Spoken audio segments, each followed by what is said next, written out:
मुझे बाहर जाना है। ओ ठीक है, क्या मैं खैर नहीं, किटकुड़ी डूडू लूडू, क्या मैं कम से कम अलविदा कह सकता हूँ? अविस्मरणीय वॉकआउट साबित करते हैं कि इंटरव्यू जल्दी उलझ सकते हैं, चाहे वह एक शांति से विदाई हो या एक तूफानी बंद। लेकिन अब मुझे धोखा देने की कोशिश मत करना, क्योंकि मैं ये खेल नहीं खेलने वाला हूँ। वो हिस्सा हटा दो जॉन, क्या आप कृपया उस हिस्से को हटा सकते हैं? क्योंकि हर एक तब चला गया जब उन्हें लगा कि बात बंद करने का वक्त आ गया है। कैल्विन हैरिस और आपकी कुछ चीजें रिलीज हम कुछ भी व्यक्तिगत नहीं बात कर रहे हैं। अलविदा। चलो कुछ सेलिब्रिटी वॉकआउट्स को नीचे देखते हैं। Robert Downey junior. एक इंटरव्यू के दौरान रॉबर्ट डाउनी जूनियर विस्फोटों, हीरोज और दुनिया को बचाने के बारे में बात करने के लिए तैयार आए। फर्स्ट जिसने इस ब्रह्मांड को अन्य कॉमिक बुक दुनियाओं से अलग किया और यहाँ हम हैं, आप जानते लेकिन हैं। ब्रिटिश पत्रकार कृष्णन गुरुमूर्ति के कुछ और ही इरादे थे। अचानक सवाल मार्वल से व्यक्तिगत क्षेत्र, लत, पारिवारिक ड्रामा, यहां तक कि राजनीति की तरफ मुड़ गए। आपने अन्य साक्षात्कारों में फिर से अपने पिता के साथ अपने संबंध के बारे में बात की है और शुरुआत में रॉबर्ट डाउनी ने इसे धैर्य से संभाला और शिष्टतापूर्ण जवाब दिए, लेकिन असल में उन्हें यह पसंद नहीं आ रहा था। उन्होंने बातचीत को फिर से फिल्म की ओर ले जाने की कोशिश की, लेकिन जब बातचीत और गहराई में जाने लगी तो उन्होंने एक हल्की सी मुस्कान दी और जितना हो सके उतना सहजता से बाहर निकल गए। अलविदा। आप ओह माफ कीजिए, मैं कोई बात नहीं। रीटा ओरा एसोसिएटेड प्रेस के साथ एक सामान्य प्रेस इंटरव्यू कर रही थी। बातचीत में कुछ भी अजीब नहीं था, बस नियमित प्रचार की बातें थी। मुझे उस पात्र से प्यार है जिसे मैं बनाता हूँ, इस तथ्य से कि मैं सब कुछ कर सकता हूँ, मजे कर सकता हूँ और अपनी पसंद के अनुसार कपड़े पहन लेकिन सकता फिर हूँ। इंटरव्यूकर्ता ने उसके पूर्व प्रेमी कैल्विन हैरिस का जिक्र कैजुअली कर दिया और कहा कि उसने उसका कुछ संगीत रिलीज नहीं किया था। रीटा ओरा ने कोई खास प्रतिक्रिया नहीं दी, बस हल्की मुस्कान दी और चली गई। उसने कुछ नहीं कहा, कोई हंगामा नहीं किया। कैल्विन हैरिस और आपके कुछ सामान को रिलीज हम कुछ भी व्यक्तिगत बात नहीं कर रहे हैं। अलविदा।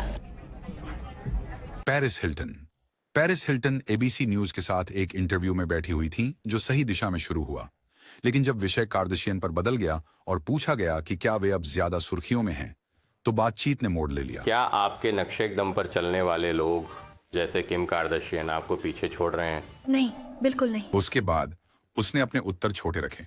जब रिपोर्टर ने पूछा कि क्या वह इंटरव्यू खत्म करना चाहती हैं, तो उसने कुछ और जवाब नहीं दिया, बस उठी और चली गई।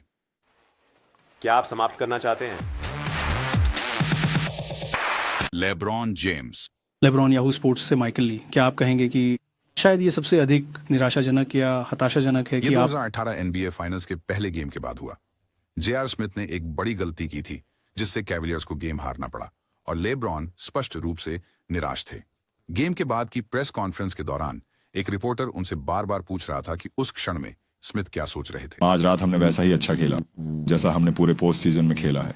हमने खुद को हर पोजीशन के बाद एक मौका दिया। लेब्रॉन ने कई बार उस प्रश्न का उत्तर दिया, लेकिन पत्रकार नहीं रुका। बिना कुछ और कहे लेब्रॉन ने अपना बैग उठाया, चश्मा लगाया और बाहर चले गए। धन्यवाद।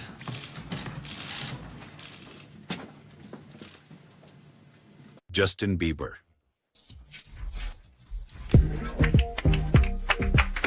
वाह। 2015 में वह एक स्पेनिश रेडियो शो पर आए जहां हर प्रश्न और उत्तर का अनुवाद करना पड़ता था। लगातार अनुवाद के कारण साक्षात्कार धीमी गति से चला। प्रश्न भी कभी कभी अस्पष्ट थे, जिससे इसे सहजता से जारी रखना कठिन हो गया।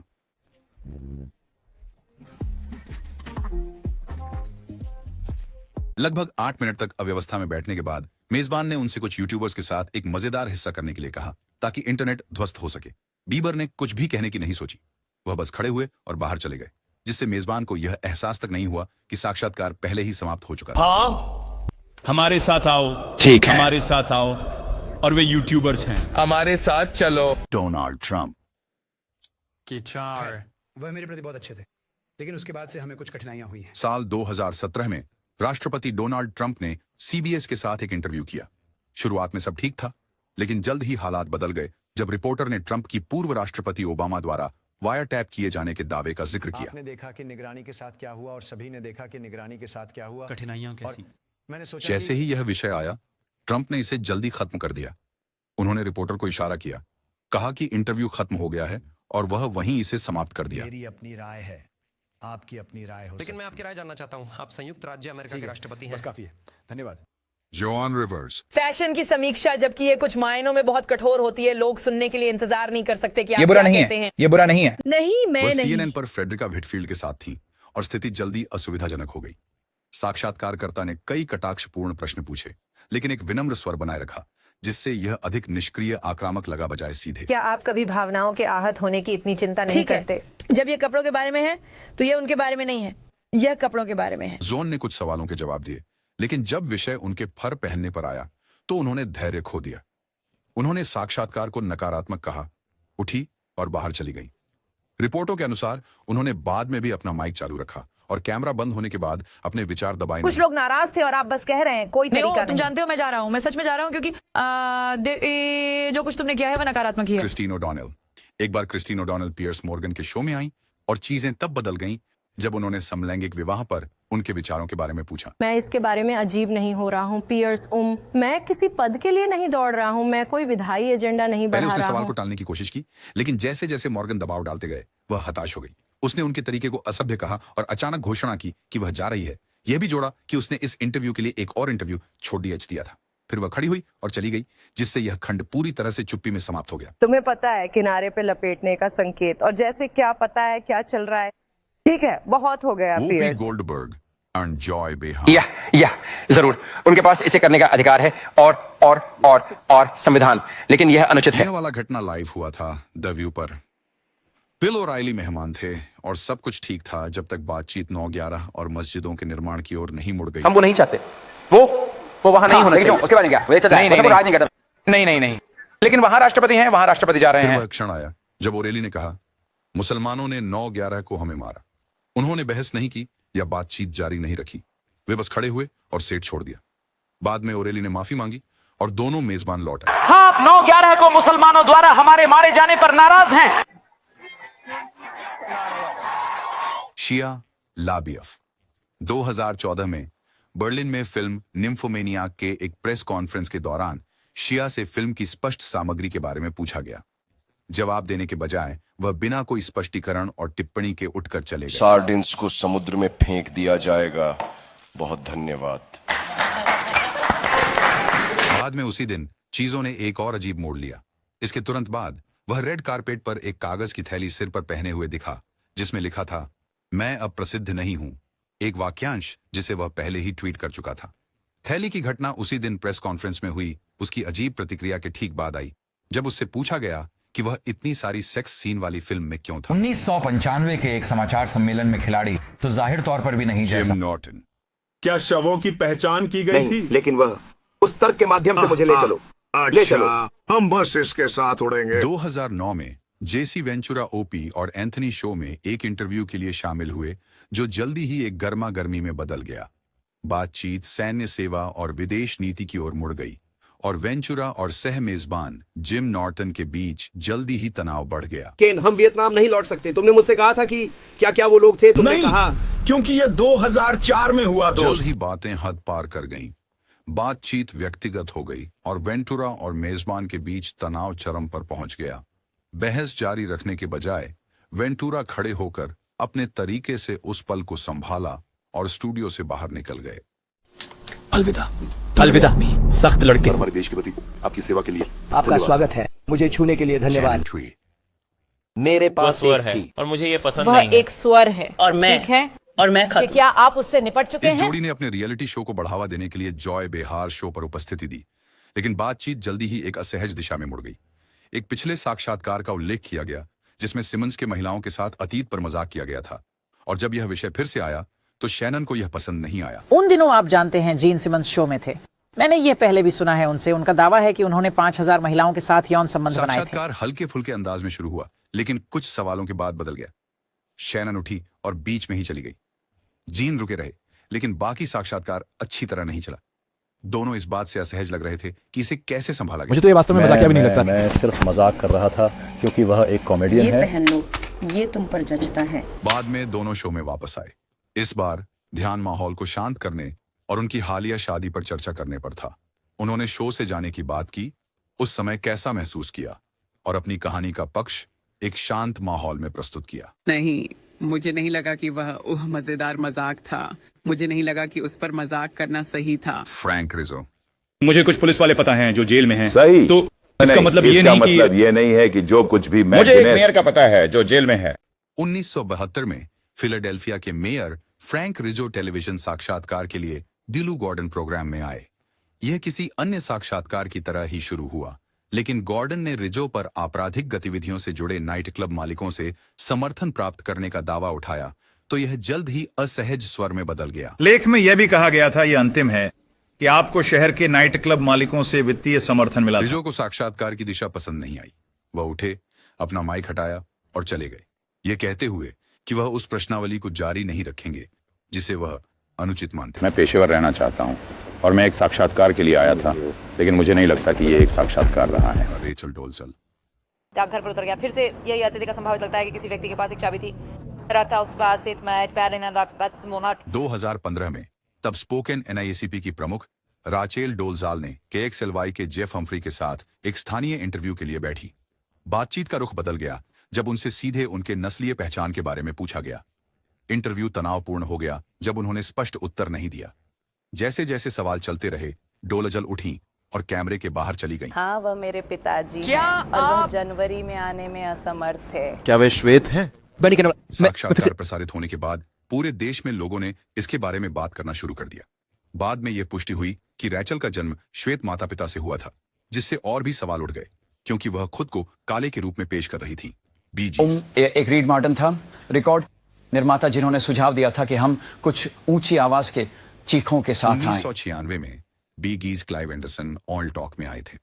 शुरुआत में सब कुछ सामान्य लग रहा था क्योंकि वे बस आम बातचीत कर रहे थे। क्योंकि बड़े भाई आमतौर पर जिम्मेदारी लेना चाहते हैं और कहते हैं आपको क्या पसंद होगा, क्या वो हमेशा, शायद मुझे आपसे पूछना चाहिए क्या वो अभी। हाँ, मुझे लगता है कि अलग अलग दिनों में जैसा कि वहां है। हालात तब और बिगड़ गए जब होस्ट ने उनके एक गाने को भूलने की मजाक की। बैरी गिब ने इसे अच्छी तरह से नहीं लिया। वह खड़े हो गए, कहा कि वह अब जा रहे हैं और बाहर चले गए। भीड़ ने ज्यादा प्रतिक्रिया नहीं दी और होस्ट अकेले बैठा रह गया क्योंकि पूरा बैंड चुपचाप मंच छोड़ गया। वास्तव में मैं बस छोड़ सकता हूं। ओह, इससे पहले कभी किसी ने बाहर नहीं निकला, लेकिन दोस्त। तो वैसे नाओमी कैंपबेल सन 2010 में नाओमी कैंपबेल ABC न्यूज के लिए एक साक्षात्कार में शामिल हुई। चीजें जल्दी बदल गईं जब उनसे उस हीरे के बारे में पूछा गया जो कथित रूप से उन्हें पूर्व लाइबेरियाई नेता चार्ल्स टेलर से मिला था। उन्होंने छोटा जवाब दिया और स्पष्ट कर दिया कि वह इस पर चर्चा नहीं करना चाहती। चार्ल्स से हीरा। मुझे कोई हीरा नहीं मिला और मैं उसके बारे में बात नहीं करने वाला। बहुत धन्यवाद, और मैं यहाँ उसके लिए नहीं हूँ। कैमरा के पीछे से किसी ने कहा कि इस विषय पर बात नहीं हो सकती। फिर भी रिपोर्टर जारी रहा। नाओमी ने इंतजार नहीं किया। वह खड़ी हो गई, इंटरव्यू को समाप्त किया और जाते जाते एक कैमरा भी गिरा दिया। माफ करना। नहीं, आपका बहुत धन्यवाद। माफ करना। सारा फर्ग्यूसन। सारा पत्रकार माइकल एशर के साथ बैठी और सब कुछ सामान्य रूप से शुरू हुआ बिना किसी संकेत के कि आगे क्या होने वाला था। लेकिन जैसे ही एक पुराने विवाद का विषय जिसमें छुपे कैमरे पर पकड़े गए पैसे शामिल थे आया, चीजें बदल गईं। लेकिन अब मुझे धोखा देने की कोशिश मत करो क्योंकि मैं ये खेल नहीं खेलने वाला हूँ। उस हिस्से को हटा दो। जॉन, क्या तुम सिर्फ इसे हटा सकते हो क्या वो हिस्सा? क्योंकि फर्ग्यूसन ने कुछ प्रश्नों के उत्तर दिए, लेकिन जब प्रश्न चलते रहे तो वह निराश हो गई। उन्होंने साक्षात्कार का एक हिस्सा रोकने को कहा, कैमरे के पीछे अपने एजेंट को संकेत दिया और यह स्पष्ट कर दिया कि वह उस दिशा में आगे नहीं बढ़ना चाहती। हालांकि वह पूरी तरह से बाहर नहीं गई। आखिरकार उन्होंने बातचीत को रोका और ब्रेक लेने के लिए कहा। मैं 5 मिनट लूंगा। मुझे खेद है। मैं बस 5 मिनट लूंगा। जूलियन असांजे। कई लोग स्वयं सेवकों ने छोड़ दिया है। वास्तव में आप अपने स्रोत कहां से प्राप्त करते हैं? 2010 में असांजे एक इंटरव्यू के लिए सहमत हुए जो विकीलीक्स और इसके बढ़ते वैश्विक प्रभाव पर केंद्रित था। लेकिन उस विषय पर रहने के बजाय बातचीत जल्दी ही उनके व्यक्तिगत जीवन और पिछले कानूनी मुद्दों की ओर मुड़ गई। लेकिन ये विकीलीक्स को प्रभावित करता है। हाँ, बट ये साक्षात्कार किसी और चीज के बारे में है। उन्होंने साक्षात्कारकर्ता को एक से अधिक बार चेतावनी दी कि चर्चा को प्रासंगिक रखें। ये स्पष्ट कर दिया कि अगर ऐसा नहीं होता तो वह जारी नहीं रहेंगे। जब प्रश्न नहीं बदले तो उन्होंने अपने शब्द का पालन किया और साक्षात्कार छोड़ दिया। ठीक है, सही। जूलियन, मैं इस पर आगे बढ़ने के लिए खुश हूँ, लेकिन और आगे क्या है? Jordan Belfort. उनकी जीवन पर आधारित वुल्फ ऑफ वॉल स्ट्रीट की रिलीज के बाद बेलफोर्ट ने 60 मिनट ऑस्ट्रेलिया के साथ रिपोर्टर लिज हेस के साथ बातचीत की।